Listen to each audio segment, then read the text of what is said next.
I'm Lil Tweed, and this is Bacon Bits.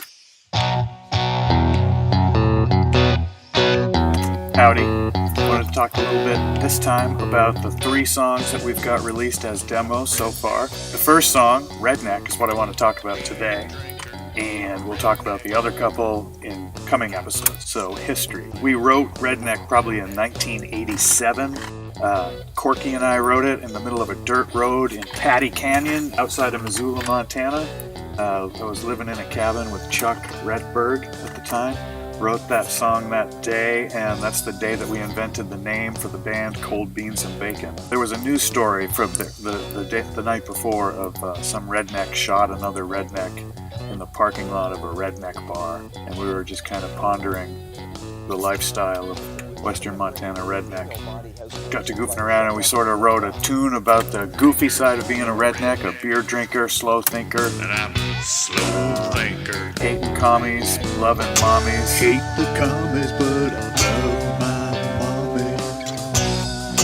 mommy. Bull castrator, eating at reputators.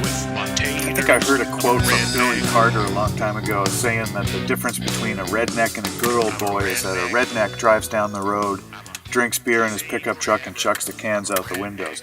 And a good old boy drives down the road, drinks beer, and chucks the can in the back of the truck while he's driving. And so that was kind of probably the definition that we were rolling with when we wrote this original song. And what that definition doesn't include is what they have in common, that they keep their white hoods in the glove box. Fast forwarding about 30 years to today, and a funny thing happened on the way to the KKK rally. They left their hoods in the truck, and now America is marching their hate down Main Street. Worse, other Americans are acting like there's good people on both sides of racial hatred. One of the lines in the original song was, hate the commies and love my mommy. When I realized how much the rednecks of today hate Obama but love the commies, that the whole song had been flipped and our definition was completely out of date. So we decided to rewrite the songs to update it to today's definition of what the true American redneck embraces and trots around on parade. So production style. So when I was rewriting words, as a journalist, I wanted to make sure that I was giving a complete and accurate picture of what was going on. So as I was fact-checking some of the incendiary lines that I would write, I discovered that the actual quotes were much more incendiary than what I had written. So I just crossed out a bunch of my words and started using actual quotes from actual people in the news, our president and some people in Congress and some people in other high offices. And so it's almost like a journalistic approach to music where you can bring the listener one step closer to the source. You don't have to take my word for it as a songwriter. Listen to it through your own headphones. Musically, it's the same tune that it used to be, sort of a redneck riff. When Corky and JR went to the studio, they stripped down a middle section to give a sort of ethereal bridge part. We pulled the riff out, added some slide guitar, and put in a spoken word section. This orange monkey is melting down our melting pot to make bullets, while revealing that the true colors of the chest-thumping flag wavers is not red, white, and blue, but white only. I'm a redneck. I'm a chump believer. I'm a redneck. So basically, I did a guitar part, recorded on GarageBand, sent it to J.R. Hartley at Home Base Studios in Minneapolis, Minnesota. Cork went into his studio. J.R. actually donated studio time on that first song. Thanks, J.R.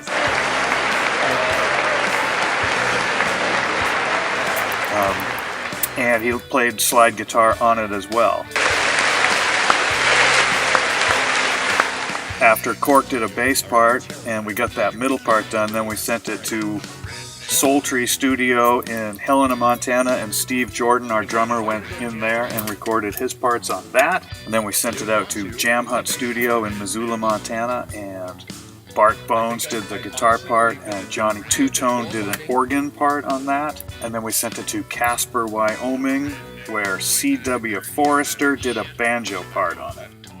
I think that's everybody on that song. After it all came back, we mashed it together into a song, made it into a video and put it on YouTube. So if you subscribe to our YouTube channel, you'll see all of our newest videos as they come up. So that's how we built the song, but when we got to the end of the deal, it felt more like a starting process than an ending spot.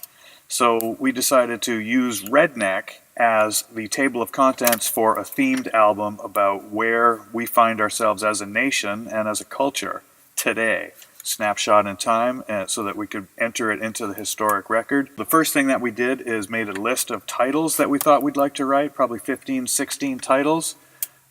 We wrote most of those, as I reported last time. We've got about 13 fully written songs. We probably have 15 substantially written songs and a couple of good starts on some others. We'll have our lucky number of 13 songs on this album, Jelly Side Down, when it's ready. And so the concept of Jelly Side Down album is that each of these songs tells a particular story, and they should all combine to tell a bigger story.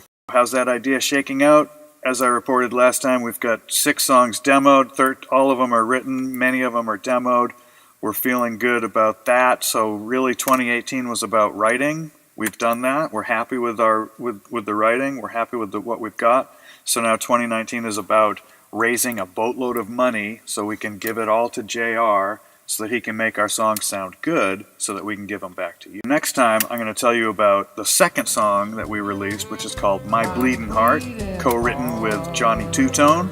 But first, you can go to our t-shirt shop and get one of these. It's the official shirt of the song Nobody Wants to Catch a Turd on the Wing.